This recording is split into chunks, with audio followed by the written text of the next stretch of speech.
All right. A few things before you dive into the Sophocles play Oedipus the King.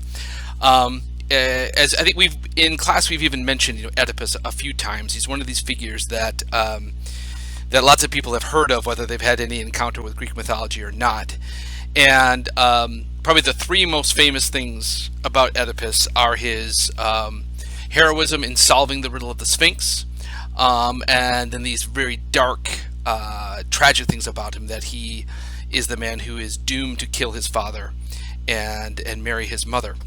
And it's important to realize that when this play starts, in terms of kind of the time frame of the play, all of those things are far in the past. The solving of the riddle Sphinx happened long ago. His father has been long dead at his own hands, and he's been living as the husband to his own mother for many, many years. I believe the play specifically, it's been 17 years since the death of his father Laius. And that often surprises people who are new to the story. They expect that Sophocles' play will be the story that describes in real time the things that Oedipus are most famous for. But in fact, we're really kind of, in some ways, near the end of Oedipus' story when this all begins. Now, of course, all of these elements would have been very, very familiar to a Greek audience coming into the theater 2,500 years ago.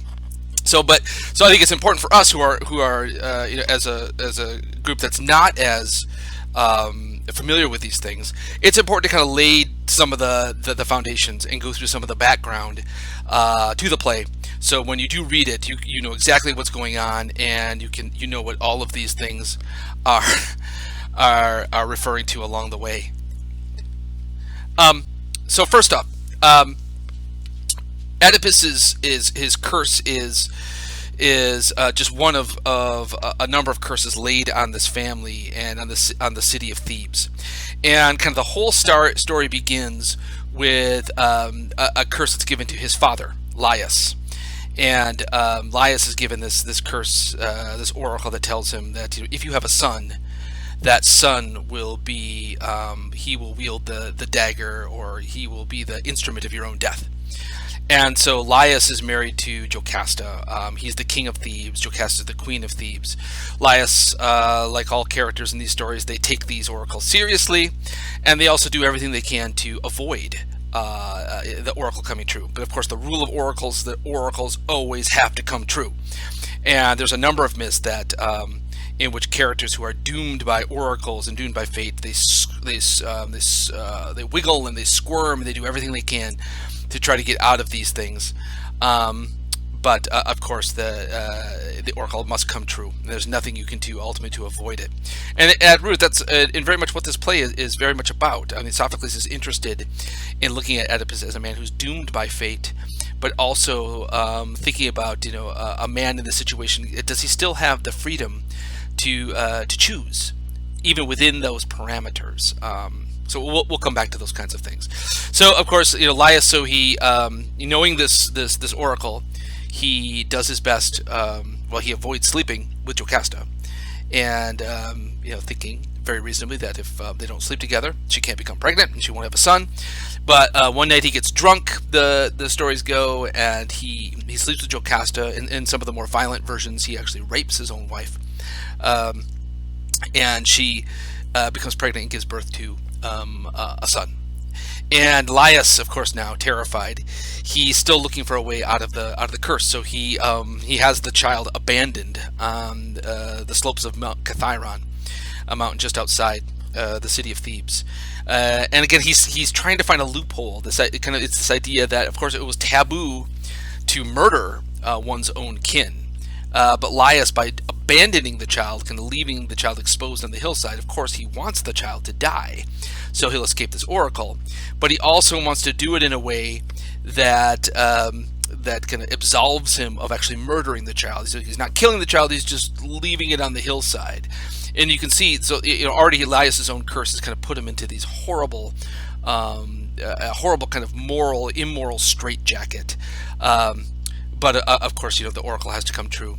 And Oedipus is rescued by a shepherd who's up on the hillside, and he takes the baby boy down the coast and around the bend to the city of Corinth, where he's delivered to the king and queen of Corinth, who take this as a favorable omen. They've been unable to have children. The king, of course, wants a male heir to take the throne, so they see this as kind of an answer to their prayers. And it's in Corinth that he gets his name Oedipus. His adoptive mother, whose name is usually Paraboe or Merope, gives him this name Oedipus, Oedipus meaning in Greek swollen foot. And this comes from the detail that when Laius abandons him as a baby on the hillside, he pierces the child's feet with nails, almost kind of crucifies the child to the ground. And this leaves him with this wound, these swollen, limping feet that he carries as a reminder of his rejection and abandonment throughout his life. So his adoptive mother gives him this, in some ways, a very kind of cruel name. The name kind of reminds us constantly of where he came from. Now he grows up in Corinth, and as the story goes, the children start to taunt him and say, you walk around here, you saying you're the prince of Corinth, but you're not the real prince. You're not a blood relative. You're not related to the king queen at all. You're adopted. And Oedipus, of course, this is news to him, as his parents have never been open with him about his past. And so Oedipus, as a young man, he goes to his parents and presses him for details. So what's with this rumor?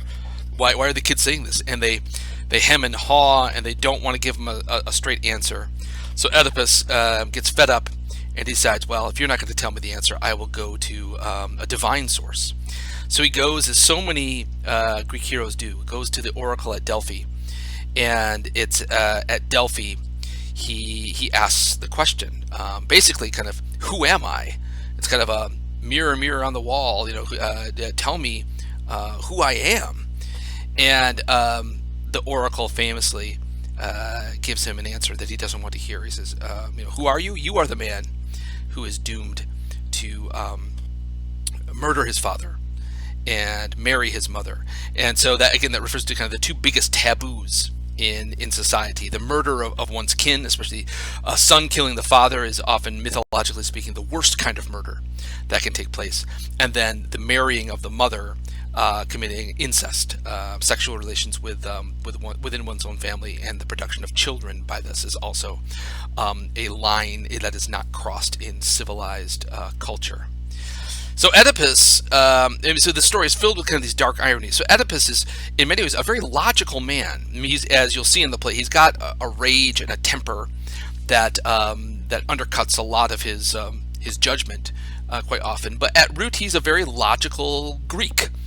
And so he gets this information from Delphi. And so Oedipus thinks to himself, well, the best information that I still have is that my mother and father are the king and queen of Corinth.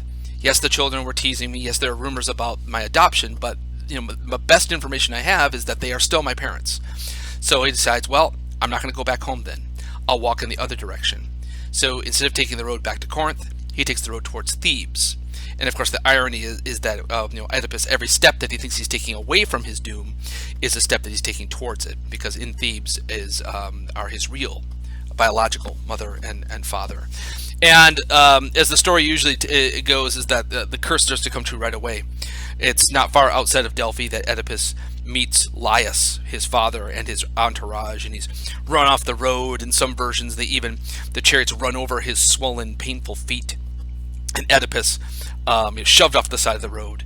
Laius rides by and actually whacks him with his scepter as he goes by, and Oedipus flies into a rage, an inhuman rage, and he slaughters the entire entourage, including, of course, his father, except for one who escapes, one witness, and that becomes very important as the play comes to a close.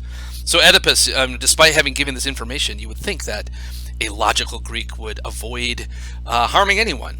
But in this case, his rage gets the better of him, and he kills his father fairly soon after receiving the oracle from Delphi. Well, he makes his way to Thebes, and he finds that Thebes is a city in chaos, in trouble, besieged by this monster, the Sphinx, that is sitting over the gates and not letting anybody in or out. The city is starving. It's on the verge of collapse. And there are many reasons given for this in different versions. One of the main ones is that the goddess Hera is upset because the Thebans haven't been properly worshiping her, so she curses the city and sends this monster of the Sphinx. But the Sphinx is not it's not your typical kind of dragon slaying motif. This is not a monster that one defeats with a sword. You have to defeat this monster with your mind. It's more kind of like a fairy tale or kind of a folklorish, folktale kind of creature. And the Sphinx has its famous riddle. What goes on 4 legs in the morning, 2 legs at noon, and 3 legs in the evening. And if you don't solve her riddle, then she devours you. And so the idea is that she has this pile of skulls and bones next to her, as many people have tried and failed. But Oedipus is clever. That's one of the aspects of his heroism. And he solves the riddle. And it tells the Sphinx that I know the answer. The answer is a man or a human being. And so you crawl on all fours as a baby, the morning of your life. You walk on 2 legs in the prime of your life, the noon of your life. And then in the twilight, in the evening of your life, you walk with 2 legs and a staff or a cane. And once the riddle is guessed, the Sphinx loses all of her power. It's kind of like Rumpelstiltskin. You guessed his name and he goes away.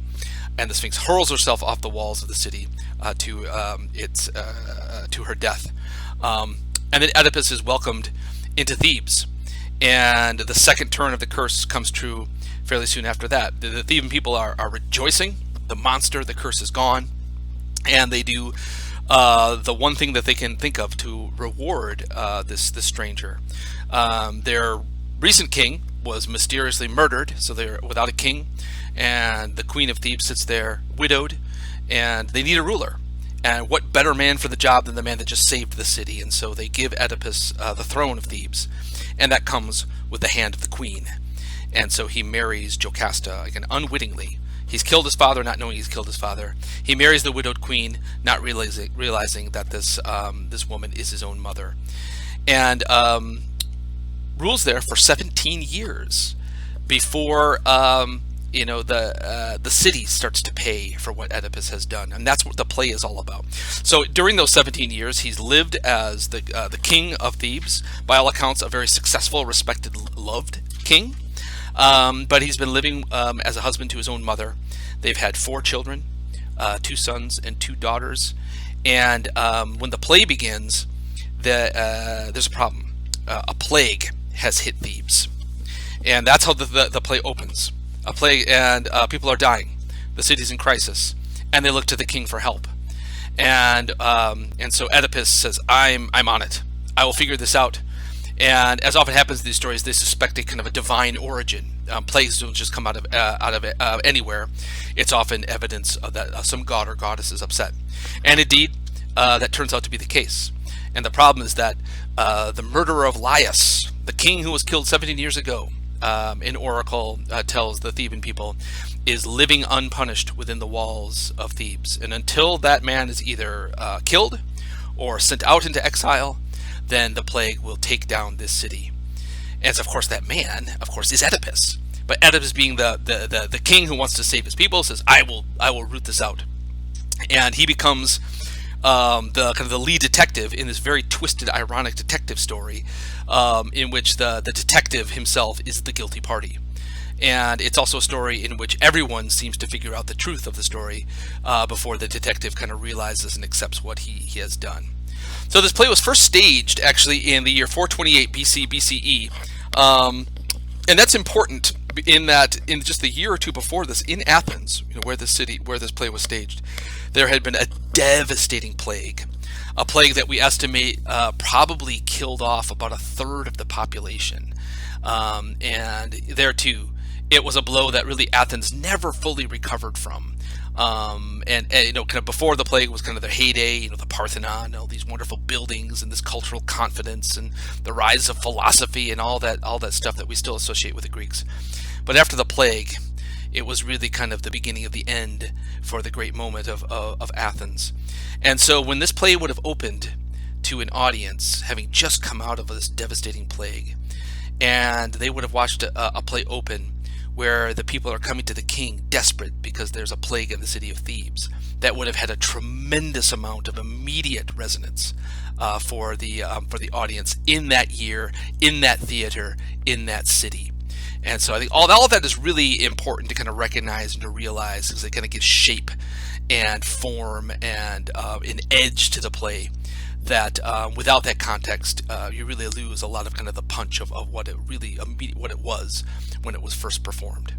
All right, so go ahead and read the play. I hope you enjoy it, and then attend to the discussion forum question once you're done, and write out a thoughtful answer to the questions I've given you, and hopefully